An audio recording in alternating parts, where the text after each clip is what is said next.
thank you all for being on Beyond the Fog Radio. Dad, thank you for coming on Beyond the Fog Radio. Carolyn, thank you for guest hosting on Beyond the Fog Radio. And we're here today to talk about the huge news. And the huge news is Giggles. Kamala Harris. And, full disclosure here, I felt like the way the party did Joe Biden was disrespectful for a senior statesperson like that. But I love Kamala, and I'm all in on her candidacy. So just getting that out of the way. But what are your thoughts about Kamala? She cut her teeth here in San Francisco, in San Francisco politics, which everybody knows is a blood sport. So talk about the beginning of her career here. Well, she was a deputy district attorney in Alameda County when I first met her, and in that capacity, she was really a very tough prosecutor. I almost said a vicious prosecutor, but she was a very tough prosecutor. She had the unique talent of actually going to the victim's place of origin and to things surrounding the victim, so she could fully and completely understand and convey that information to the jury through the process of examination of the witness and things of that nature. She was clearly very effective, because in developing a relationship with the victim, then with the victim's associates, developing a relationship with the victim's parents, if it was a matter involving or something to do with child molestation or any of those kinds of things. Kamala did all those things extremely well. She was recruited by the district attorney of San Francisco to get her over here to join his team. And she did. As a matter of fact, actually it was one of the DAs from Alameda County who had transferred his assignment to the state. And in his work in the state, he came across Kamala, and having remembered her from his exposure to her when they both were in the DA's office in Alameda County, he got her the job, or got her exposed for the job here. And when she stepped in here, it was another day for the city. She really is a very effective prosecutor. How do you think her prosecutorial chops are going to play in this election, though? Because some people see her as a quote-unquote cop. Well, she was very strict in the obedience to the law and to all the things that go into that world. And she was just as tough, however, on the people who were part of law enforcement. And if at any point they misstepped or misrepresented, there was no question they paid a price for it if she was involved, period. I don't think that there will be any question in looking at her three tenured previous office holder that there's any indication that she was part of the law enforcement world on the negative side. She was part of the law enforcement world on the positive side in every way, and she still is and will be, I suppose, as long as she is in the world of lawyering and in the world of public policy. She will bring the perspective of a balanced person to that position. And that's what she has done in the past, and that's what they'll find in the future. calling her a cop or a law person based on some of the criticism that law people receive will be not applicable at all. Not a negative. No. Uh-uh. So you've seen this, I don't know if you would call it a meteoric rise. For many of us, it seems that way, that she's each step of the way, she's just gone up the ladder. What do you think it is about the San Francisco Bay Area? What's in the water that that produces so many national leaders? Well, for one thing, there was a person in the 1950s named Phil Burton. He was a graduate of USC. He was the son of a doctor. He had two brothers. One was named Bob or Robert, and Robert turned out to be a teacher at San Quentin. San Quentin had a high school for people who were incarcerated, but who had not yet finished high school. Burton's brother was a high school teacher at San Quentin. And then Burton had a younger brother named John, who was a classmate of mine, San Francisco State. We entered college together. We entered law school together. He was an athlete, a basketball player, but a very bright and able man. Phil had the vision that he really wanted to reform the world of politics in San Francisco and use it as a stepping stone to other good things for people. And he set about to do exactly that. He utilized both of his brothers in one fashion or another, and then I got adopted, literally, and so did George Moscone, the mayor who was assassinated in '78. We were really all part of what Burton had in mind for elected official types. And then you He- brought in a lot of people in that same. I'll get to that piece. Okay. I'll get to that piece. Burton went on first to lose his first election. Phil Burton lost his first election. Oh, wow, I And didn't this know is the that. guy I'm talking about who was supposed to be so great. He lost his first election to a dead man. What? His opponent died, Oh my God. like in September, beyond the date when you could put somebody else in the place. Oh, But he geez. still beat Phil. But it didn't mean anything because Phil kept on running. Yeah. The dead man. did not prevail. Death didn't stop Phil. But Phil was running a training program.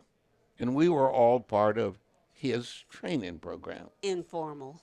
Part of his training program included assuming the political leadership of San Francisco ultimately.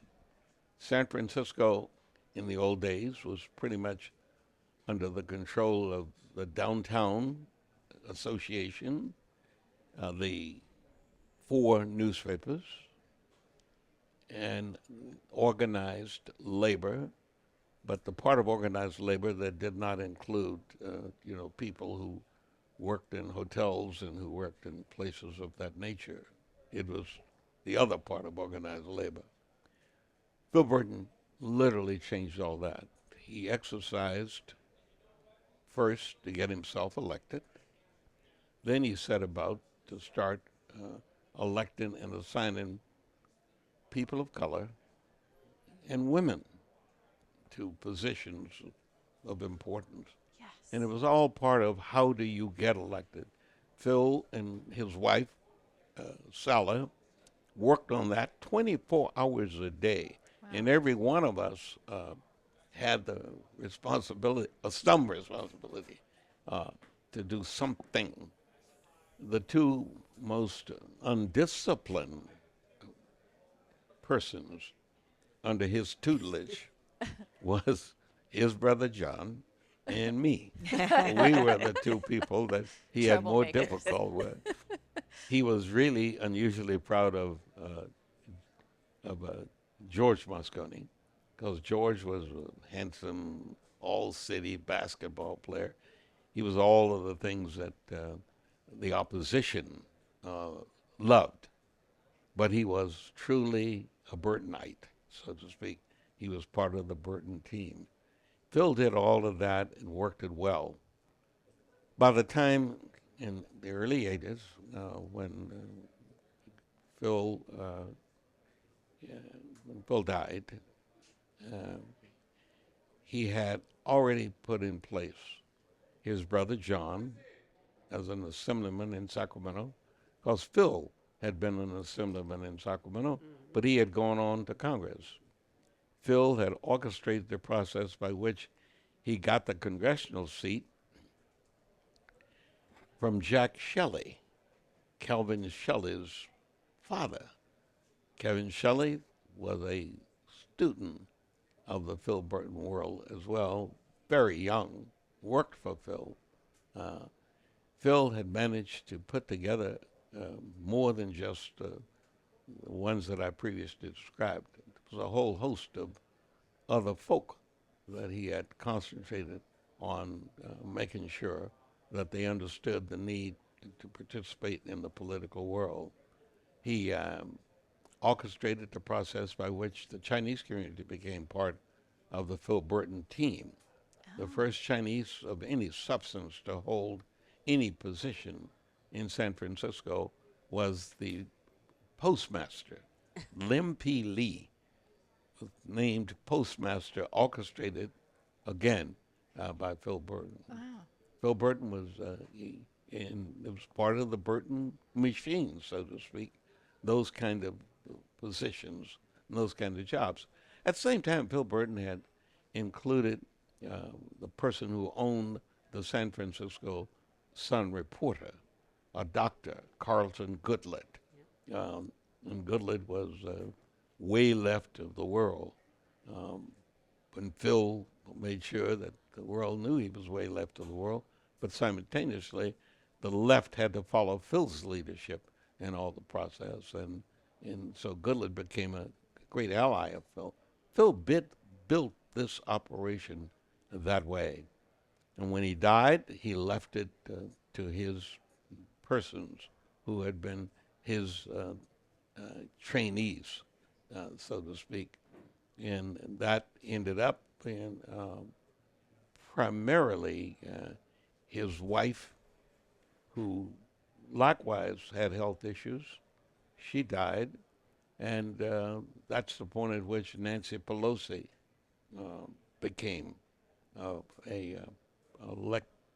person that could get elected to public office, graduating from that collection of folk, all part of an infrastructure that Phil had made sure had national implications at the outset, because part of what Phil did was Phil captured the imaginations of the political world about how to get elected, how to operate in that process, and Phil could take a look at the Assembly or the Senate or the Congress and figure out what assignment and who could fill the assignment and who could do that kind of work, because that was all part of the political process. So when the question is asked of any of us who are part of San Francisco in the world of real politics, almost every one of us would say, without a doubt, the kickoff started when Phil lost to the dead man and then won thereafter. Wow. And his skills and his training and his discipline and his clear demonstration of the ultimate in productivity from the political process that was imposed upon all of us is the foundation of how this day there's probably no other jurisdiction that has as much success with continuously influencing who gets elected than San Francisco. And that's who gets elected not only here, but in multiple other places. It originated with A. Philip Burton. And when you talk about beneficiaries like Nancy Pelosi, we are we are very well aware, familiar, and comfortable with female elected politicians. Pelosi, Barbara Boxer, Barbara Lee, Anna Eshoo, uh, Diane Feinstein, Feinstein, right? Zoe Lofgren. So it's not unfamiliar to us that someone like Kamala would be in the position that she's in.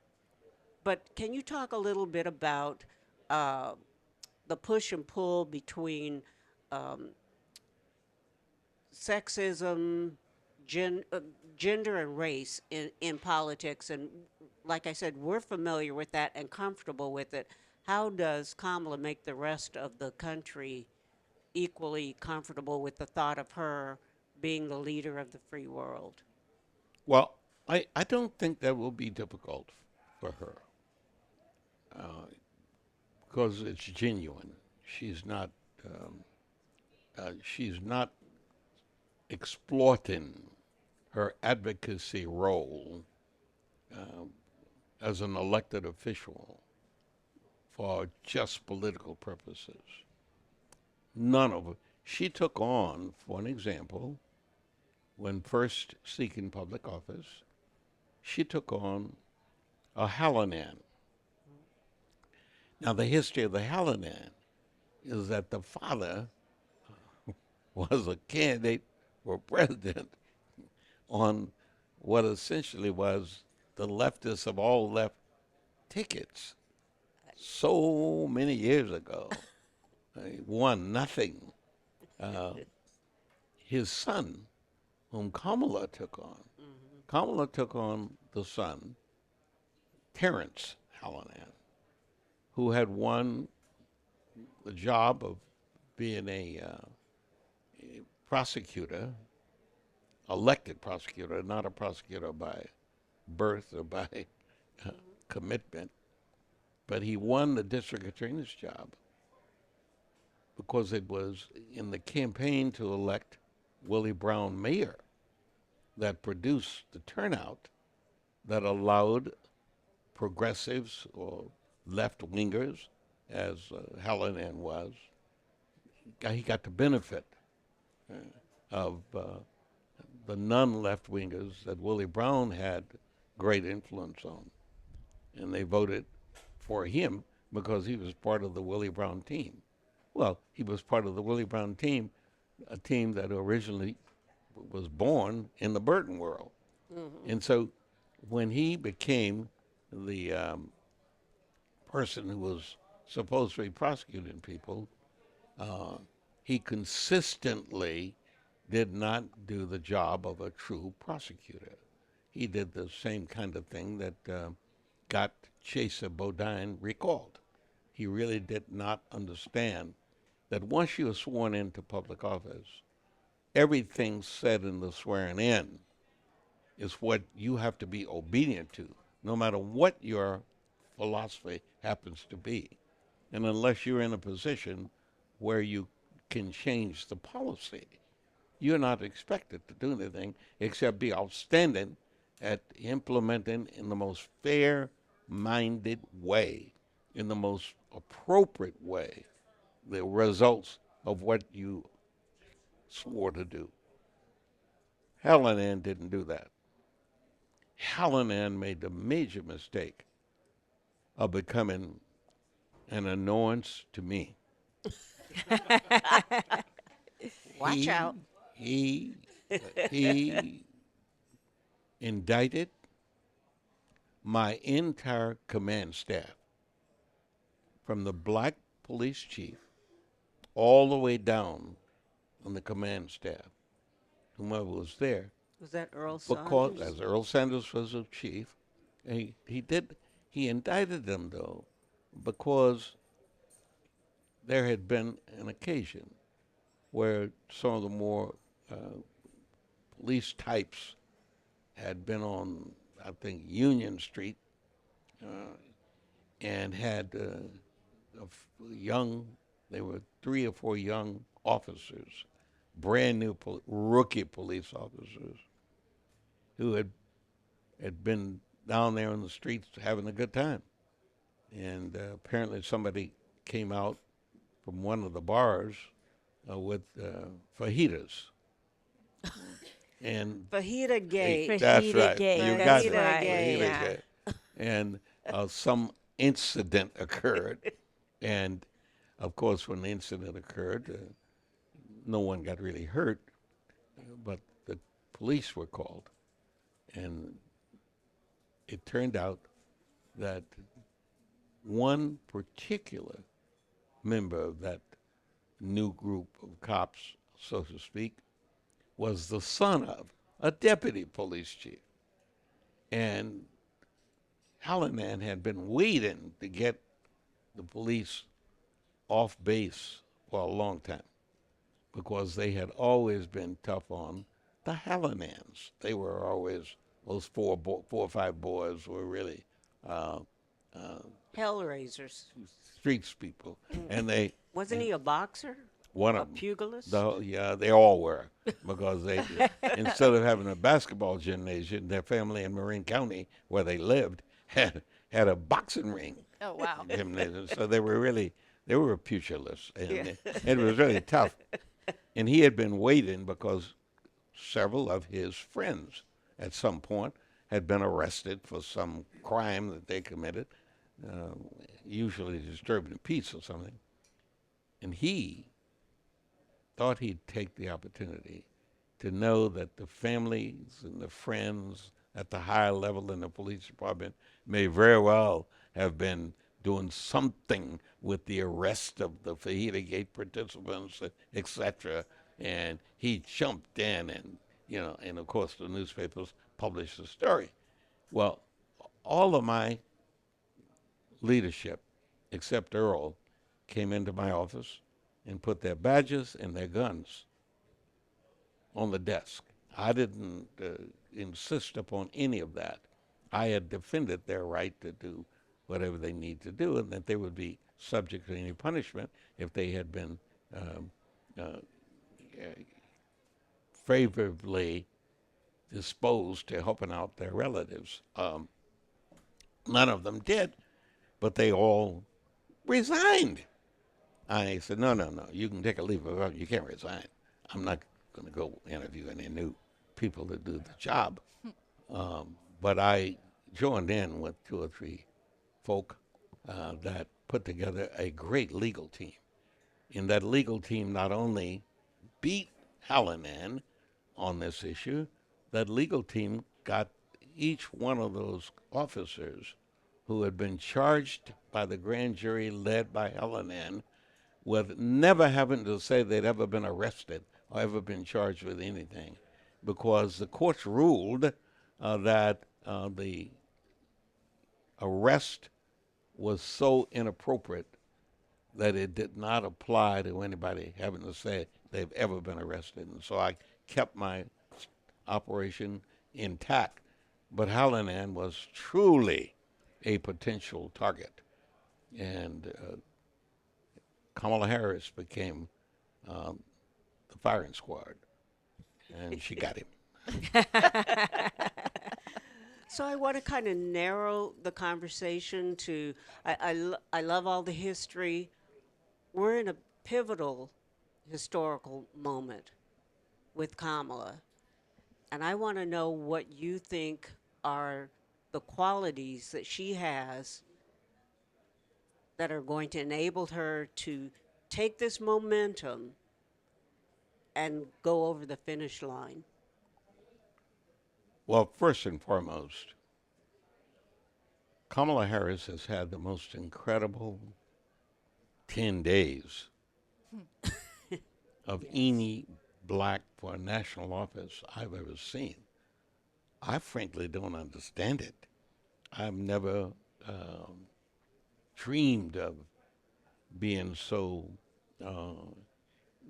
have people be so appreciative of your talent, even in many cases when they have no idea what that talent may really be. You may not have seen it on a demonstrated basis. So she's a phenom. And I got to assume that with only 96, 97 days left, all she's got to do is stay out of the way of the target.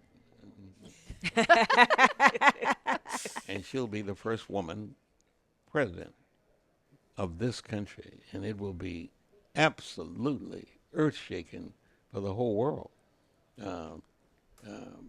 because of that demonstrated acceptance by so many people. That demonstrated acceptance by so many people comes from the perception, in some cases, of her talent, but more importantly, from the demonstrated acknowledgement of what the record reflects has been her qualities on displays. She became the DA. It did the job like no one had ever done the district attorney's job. She recognized early on, I think, that if you're really going to be law enforcement, you ought to try to figure out how to stop crime in some way. And stopping crime doesn't mean that you compromise other people's freedoms or what have you, but you pay attention enough. She put together an operation that clearly reflected that. And when she took the extraordinary step, when a police officer got killed in Hunters Point by some gang people, she announced before the perpetrator of the crime was arrested that there would not be any discussion of the death penalty if and when that person would be convicted. And of course, that flipped everybody in the world out. At the funeral of that officer who had died, I was seated with Bill Lockyer and Kamala at the St. Mary's Cathedral. Dianne Feinstein, who had been an ancillary beneficiary of the operation put together by Phil Burton, but she's a real, I will accept whatever the cops say person. I will never question what they do. And I do believe that, this is Dianne, I do believe that you need to make sure that you reward them in every way. She, when she spoke at that funeral, castigated Kamala Harris for announcing she would not seek the death penalty. Now, she didn't say, Dianne didn't say, if the facts show that the death penalty is not applicable. She didn't do that. She assumed that anybody who was a cop that died in the line of duty was entitled to have his perpetrator sent to prison to be killed as part of the death penalty. It was a dramatic, there was applause like you wouldn't believe. 5 minutes of applause with everybody in the place standing except 3 people. Lockyer, Harris, and Brown. And some people ask, were you holding Lockyer down? Oh, God. You're kidding. No, the people ask questions like that all the time. But no, it was not holding him down. I'm not sure, what it all meant, but we were not going to let Kamala sit there by herself. Yeah, that makes sense. Yeah. That officer was Isaac Espinoza. Yes, I remember that Yep. case well.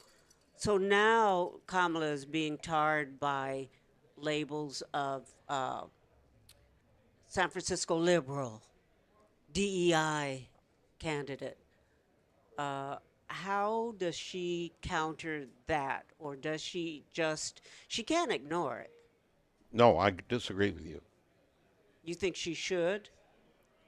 Anywhere there's any substance of any allegation in a political campaign, the opposition to that has to be responsive in some fashion.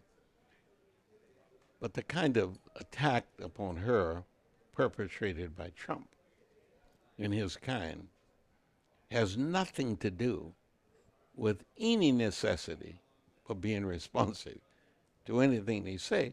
And it will be interesting because Kamala has gone through this before.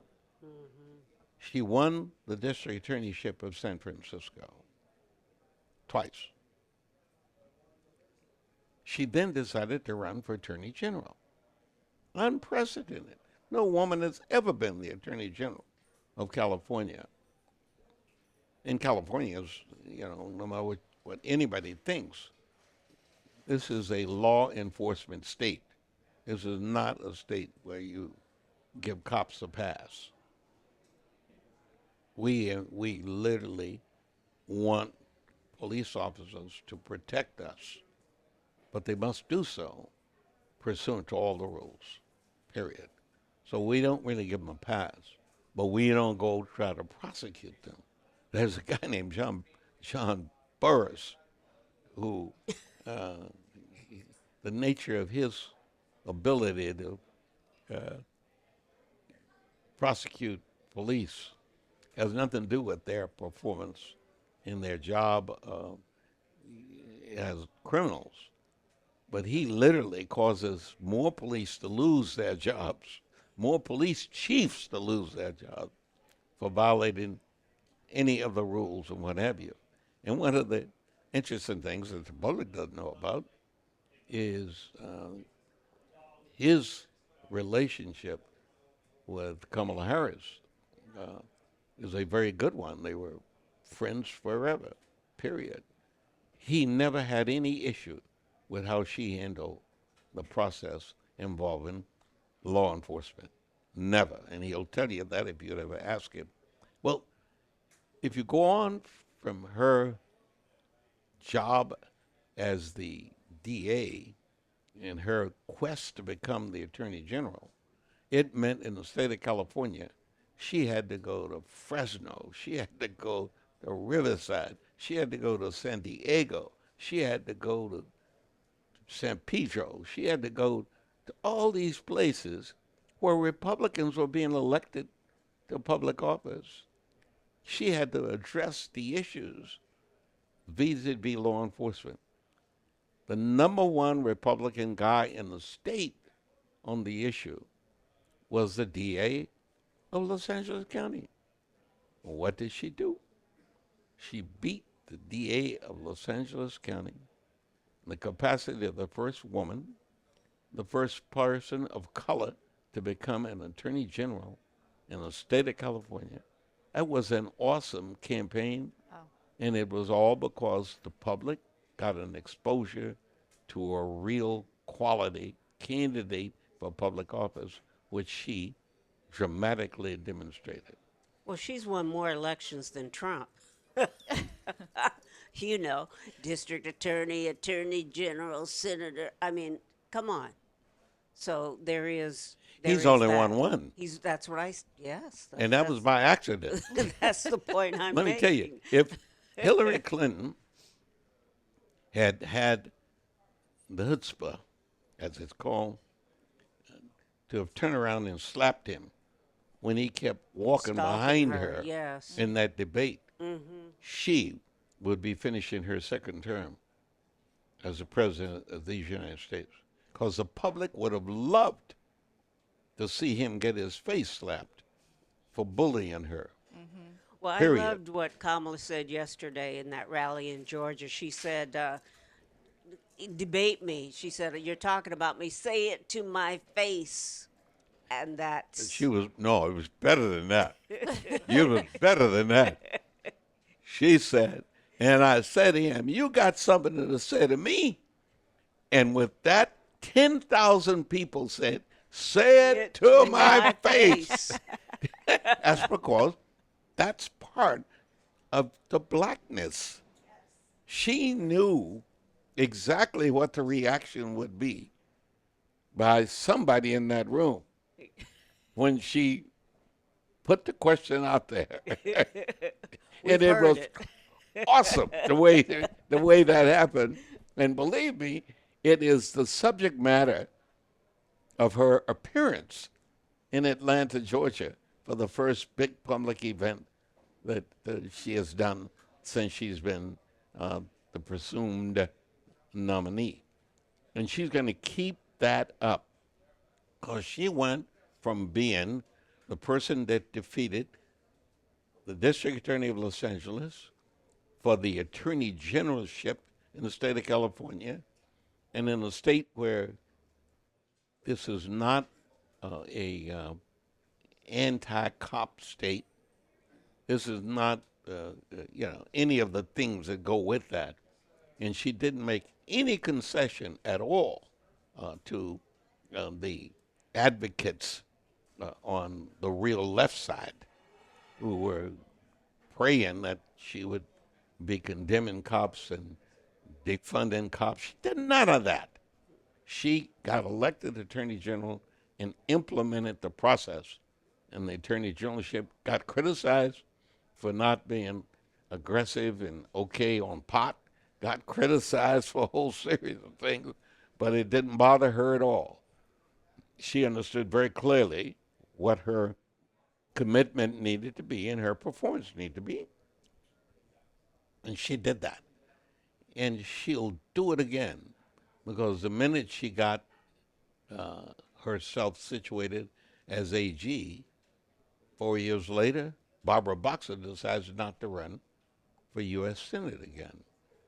Kamala, who always must have had in her mind the presidency, stepped up because the attorney generalship is a pretty good job where you could have, particularly if at some point you might want to be governor. And I thought she would have been more interested in the governorship, but Newsom made it his quest before anybody else even knew Barbara was quitting exactly. Newsom announced that he was going not to run. He would not run for her job. He would stick around because of his family. He wanted to run for something else. Instantly, Kamala jumped. You're not running, I'm running. On the other hand, the third person in our trio of quality candidates statewide, Antonio Villaraigosa, stayed in the governor's pit when that opportunity presented itself.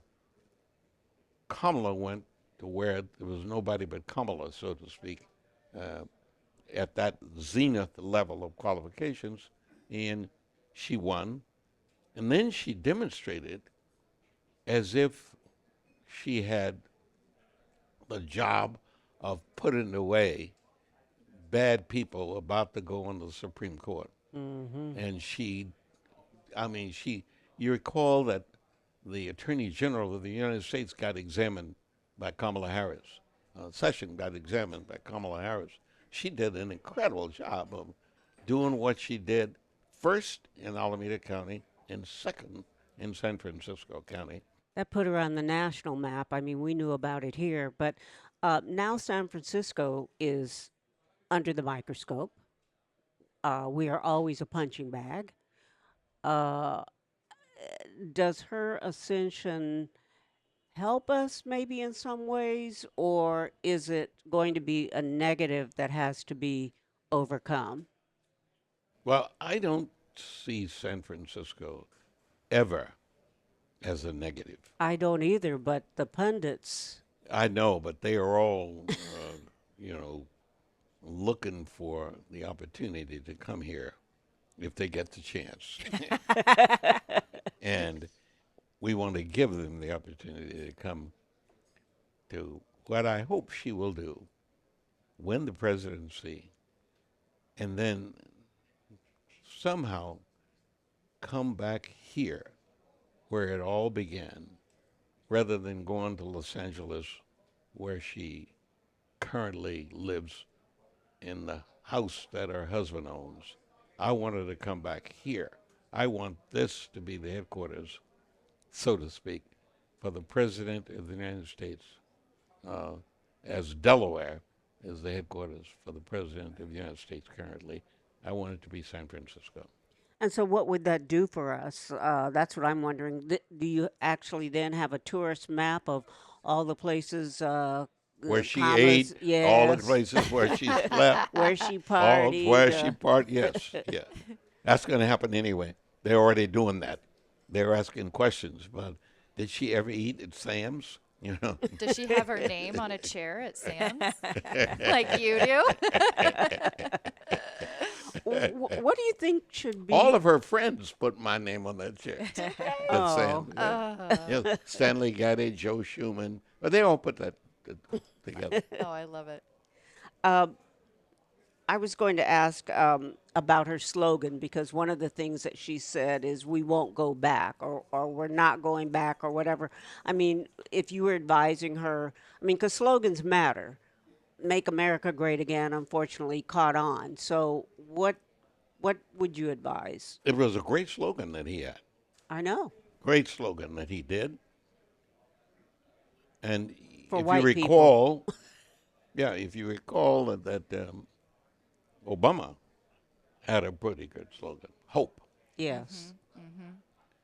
Kamala has been about freedom for years. You go back and, not that anybody recorded any of her speeches early on, but she laced it always with some form of freedom and hope. I think her magic, if it can be put in just two words, will be freedom and hope. Oh, Freedom and hope. I don't know how catchy that is. I don't think it's as catchy as "we won't go back," because they're trying to push us back, take away women's reproductive rights. I'm a childless Catwoman, so I don't have to worry about that. But, I don't know. Let's talk about VP picks. I've heard you talk about Whitmer. I wanted an all-women's ticket. Not gonna happen. So next. you don't think so? No? Not at all. No way. No way. We've got to try to win. Why do you think all-female ticket? What I think, what? Why do you think all-female? How do you think that would work? I think it would be the best ticket ever in the history of this country. I agree with you. Who do you think would I be? don't think there'd be any woman, except maybe some Trumpite woman, Margie Green or somebody like that, that may very well not vote. There's a whole lot of Marjorie Taylor Greens out there. I disagree with you. I don't know how any woman anywhere, period, could not vote for an all-women's ticket. Who put Trump over the edge in his election? White suburban women. They And are that, not. that was then. All right. They now, in my opinion, have a greater challenge facing them. You didn't have Roe v. Wade Yes. at that moment. Right. The overturning. You didn't have a convict of 34 counts. You didn't have an acknowledged person that hates women and makes it clear that he does. Period. They were resentful and in some cases, I think, pissed off that Hillary didn't fire Bill when she caught him doing whatever she thought he was doing wrong. And they didn't have an admiration for her taking that step. And believe me, I think that it would be very difficult for these women now not to place a higher priority on voting for a woman. And I think they will, and I think that's where Kamala comes in. But I just, so if it's not Gretchen Whitmer, who, It won't be Gretchen yeah, because I think Kamala's probably have your attitude about it. she Not wants to mine. win. But she's got 4 or 5. No, not 4 or 5. She's got 3 or 4 I like Mark quality Kelly. guys. That white guys. But she's got to get somebody that doesn't look old. Yeah. I don't care what anybody says. Looks still an important part of the political process. Right. You're not going to get people that don't look the part. When they tell me, debate a couple of days ago with friends, they were telling me, well, you know, the guy that was a astronaut, Yeah, Mark that's Kelly. a good thing, what have you. And I said, he looks like the dead guy that ran for president. No, He looks like no. the senator. Astronauts are American heroes. I don't care. He looks like the guy from. So you like Shapiro, is what I'm thinking you're going to say. No, there are 2. All right.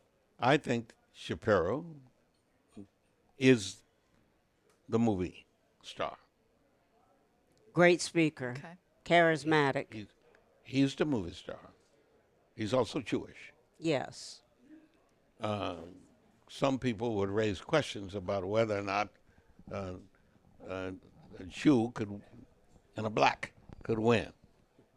I don't think it's a fair conversation at all. I think there will not be any keeping him from being there. So, yes, he is one. The guy that I think would have been probably a replica of what was done by Clinton when he grabbed Al Gore. Mm-hmm. You know, it was the 2 fraternity brothers, essentially. Big white boys. And they won, and nobody questioned what have you. That's where I believe the women thing should have been. And that's why I kind of knew that the guy from North Carolina would not be. He dropped out. That's right, would not be still in the mix. He's not in the mix. Cooper. The guy from Minnesota does not look like a president, period. He does not look presidential at all. You got to look presidential. The guy from Wisconsin does look presidential. So you've got at least 2 guys in that category. But then there's also some people pushing like hell to get Buttigieg in the mix. Yeah. That would be a very challenging That's operation. yes. I don't think. Unfortunately, I don't think we're any more ready for that than we are for 2 women. And Buttigieg would be my personal pick because He has he's a kid. so smart. He has a kid. He's not a childless cat lady That's right. or a psychopath or sociopath, which J.D. Vance said yesterday. When Kamala wins the presidency, what kind of coattail effect does she have for other, especially female politicians like a London or a Karen Bass or Latifah Simon? Does she lift those boats, those dreams? Those are not the ones that we need to have her existence lift. We need to lift enough places where we can elect senators and Congress people, period, so that we can have a president that has the power to implement the presidential agenda. That agenda says you got to get rid of Clarence and Sam for sure, somehow. Pack the court. I don't say pack the court. I say put on objective jurors. They were all good enough to make good quality decisions. and let Ellen tell you which are the right ones. And we absolutely have to avoid what we did not have Obama avoid, and that is when and everybody loved her, and she got the movie made after her, and cancer twice, and didn't quit. And we ended up losing that seat on the Supreme Court. We should never allow that to happen again. And Kamala ought to be clear to her prospective appointees on that score, so that we don't do the Ginsburg thing again. We really make sure that we're careful enough and quality enough so health, when it is an issue, it should be dealt with instantly, not delay, instantly. You really ought to let the world know that, you got a bad heart, and the cats who do the bad heart said that bad heart is messing with your head, and you are a problem. So we better replace you. You ought to let us replace you, period. Kamala needs to make those kind of quality decisions as she goes about. And if we can't have two people on the female side running, then in my view, she can find prospective appointees, not just for the Supreme Court, but for all the courts in between. That woman who in Florida is given a cold, hard-blooded thank you to Trump in all of her decisions, period, and getting away with it. That we don't, and we won't allow, and we shouldn't allow, and Kamala won't allow. We need to be about that kind of work. But we can only get there if we elect the Senate and we elect the House, period. And believe me, I think were I a candidate down ticket with what has occurred in the last 10 days, I'd be so enthusiastic about what has occurred that I would want Kamala to stop by my house and help me better than I could help myself. Absolutely. Now, tell me if this is true that you said that you think Biden should step down now and let her become president. Absolutely. I think he may very well do that. But he will not if that crowd that tried their best to get rid of him. And you understand, they were not doing that for Kamala. Oh, yes. They were doing that for somebody else, and we don't know who that somebody else is yet. I'm looking to find out. If you don't know, we don't know. Yeah. I'm really looking to find out who that somebody was. I'm sure that somebody is going to not acknowledge it because they clearly were not enthusiastic about Kamala. And Kamala would not, under any circumstances, her level of loyalty is what it should be in the world of politics. When Joe reached back and said to Jim Clyburn, yeah, I'll do a black woman. You help me get the presidency, and I'll do a black woman. Jim didn't say, I want Kamala Harris. He didn't say, I want Miss Rice. He didn't say, I want whomever. Karen Bass, he didn't say that. He said, I want a black woman, which is the right way to do it. And it gave Biden the opportunity to please himself. And he did please himself. And he got the best based on the relationship that she had with an attorney general named Bo Biden. Yes. And that translated into Kamala Harris today, because for what she did when she was AG in partnership with his son, forced the administration of Obama to back down in that big confrontation over mortgages. California benefited, many other states benefited, because Kamala and Bo, and the guy who was Attorney General of New York at the time, and one or two others, forced him to do that. And they had to back down. They were willing to give the financial world a pass, so to speak, or a hand tap. But they didn't do that because of Kamala and Bo.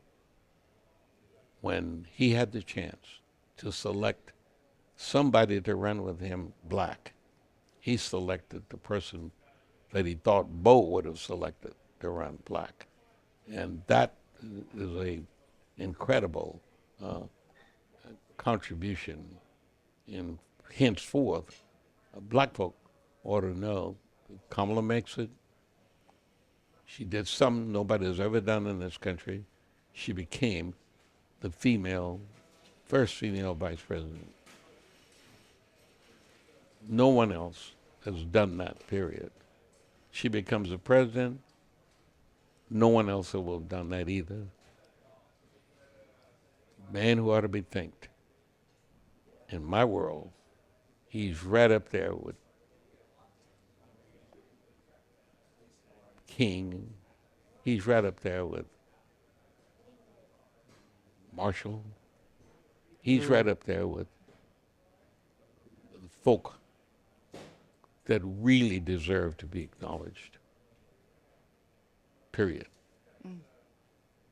And I think that if she is as successful as I think she will be, for all the young people who will now go vote in all those districts where they were indifferent about even considered voting, where they become more hip,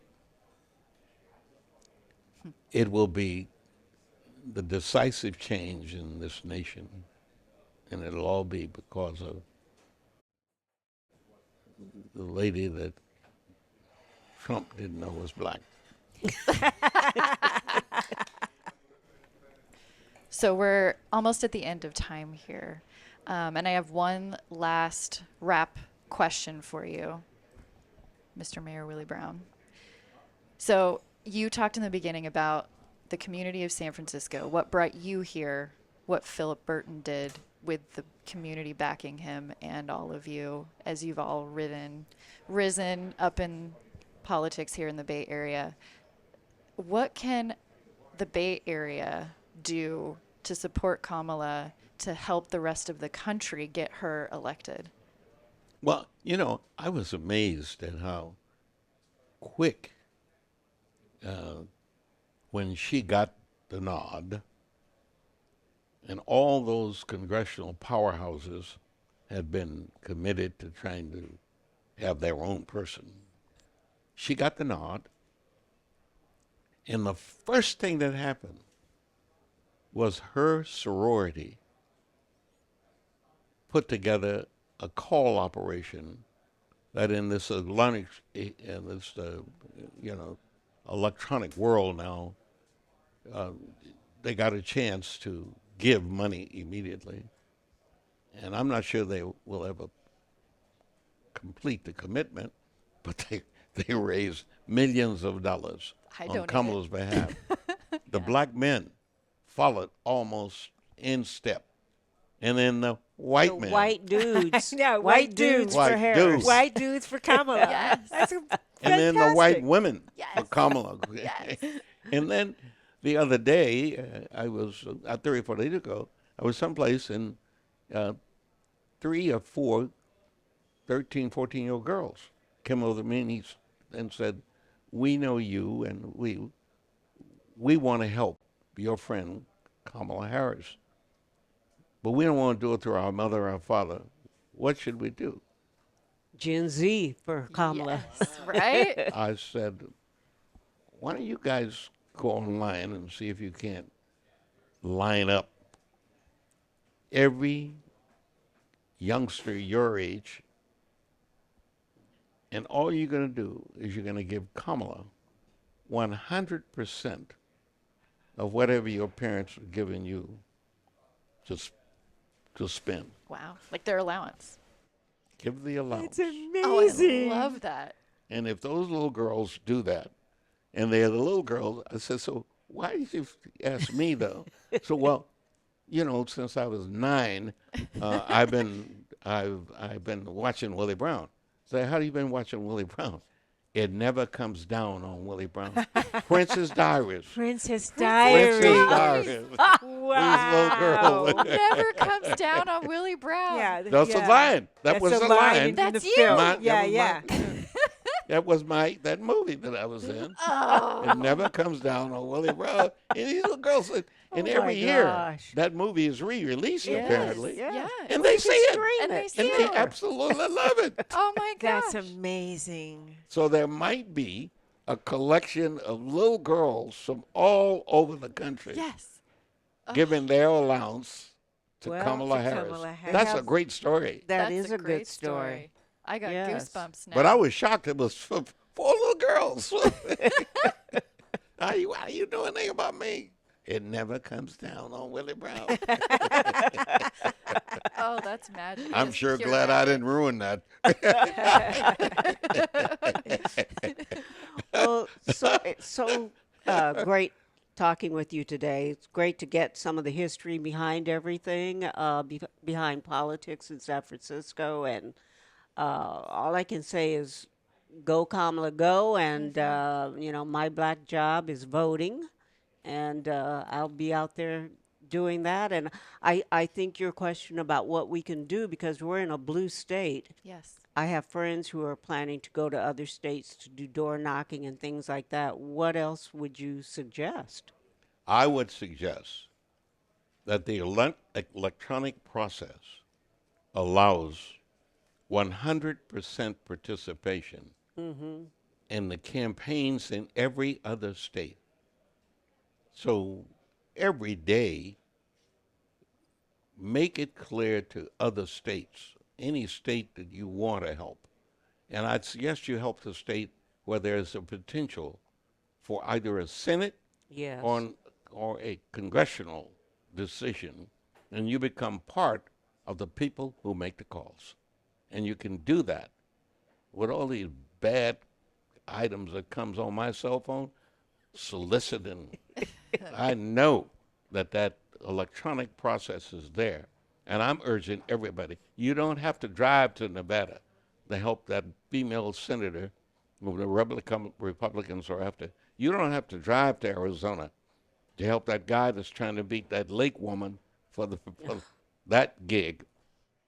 You don't have to drive to Texas to try to knock out Cruz with that guy. You can literally call the people who are running the campaign there, and they are you find that all you talented people. I'm not one of you on the electronic side, but all you talented electronic people can access the opportunity to be of assistance without ever leaving your house. Sit on the couch. Yeah. Any final thoughts about your friend Kamala and her prospects? I think she wins. Yes. Oh, there's hope. Yep.